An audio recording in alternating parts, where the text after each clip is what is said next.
In this episode, we're going to be exploring the Special Operations Task Force of Sweden, or the SOG. My name is Leroy Kenton. Welcome back to another episode, and let's just jump straight into the facts. These guys are a crazy force. They're really intense. So starting off with the first thing I want to share about the SOG. Who are they anyways? Well, simply put, the Special Operations Task Force is a special ops unit in the Swedish military. And now they've been in operation since the year 2011, and the unit has its headquarters in Karlsborg Fortress in Sweden. And I know, when you compare them to other special forces unit, Sweden's Special Operations Task Force is relatively young. However, they are not a new unit in and of themselves. They're actually a combination of previous groups. Like, the force was formed in 2011 by merging the Special Protection Group, or the SSG, and the Special Reconnaissance Group, or the SIG. The Special Protection Group was active starting in the year 1994, and the Special Reconnaissance Group, or the SIG,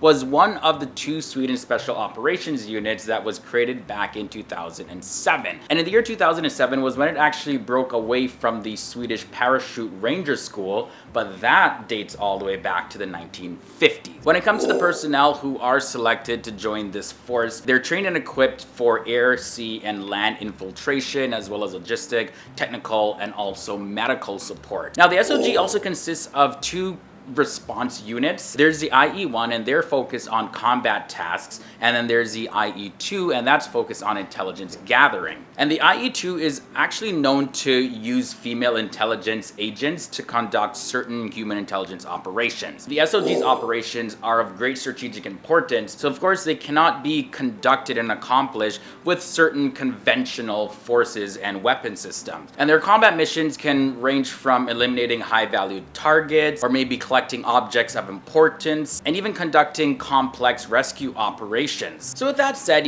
sometimes they have to break a little bit of the rules, if you will. But hey, wartime ain't always fair.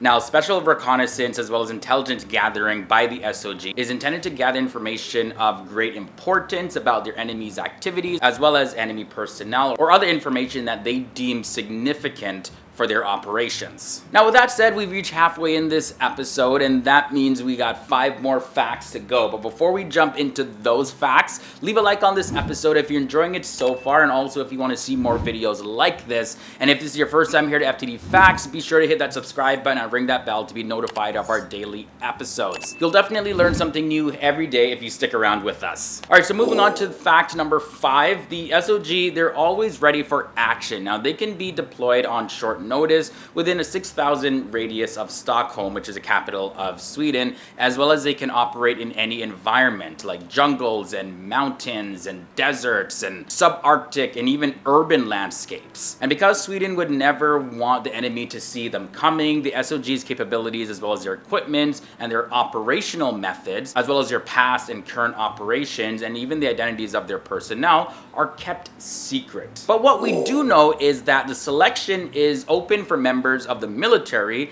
Both male and female can also join the force. Now, the selection process takes about 2 to 3 weeks, and it happens every year, once a year. And the selection consists of a very hard field exercise, and that lasts for over a week. And their candidates are then tested on their fitness, as well as their field craft and land navigation skills. And also tests are conducted under great stress. And then the second week consists of psychological tests. And for those who pass to join the force, well, that percentage is about 10%. So if you're successful and you're chosen, he or she can then start taking the basic operations course, and that lasts 1 year, and it's divided up into 3 blocks. There's the basic combat skills, patrol skills, and specialist skills. They're going to be intensely trained in those 3 categories. Then once that's complete, then the candidate can be put on operational patrol within the force, and they can be deployed along with them. Now, a question I had is, how could you identify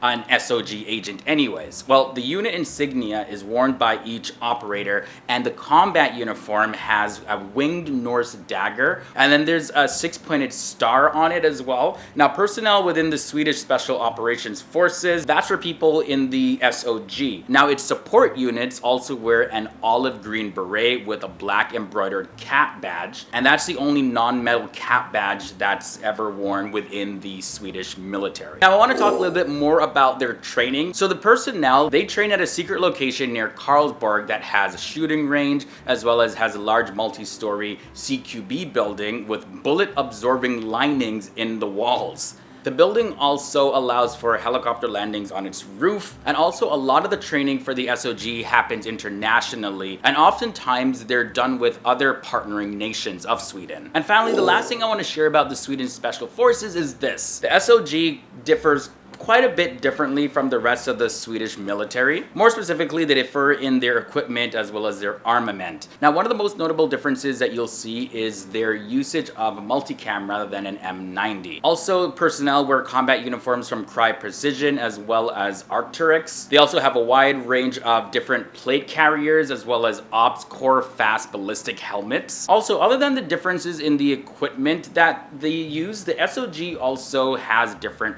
firearms. You'll notice their LWRC rifles, as well as their support weapons such as a machine gun as well as an anti-armor weapons are also different than the rest of the military. And the standard handgun that the SOG uses is the Glock 17. Alright guys, so those were 10 surprising, interesting facts about the SOG, Sweden Special Force. As always, leave your thoughts and comments down below about anything that I mentioned in this episode, as well as leave any other thoughts and comments that you want join on the conversation below. My social media links are below in the video description section, and if you want to check out another video like this, just stick around for the end screen. So once I get out of here, you're going to see it. Tap on the annotation, it'll take you straight to it, and you're going to learn something new. Alright guys, it's been awesome hanging out with you in this episode. I'll see you next time.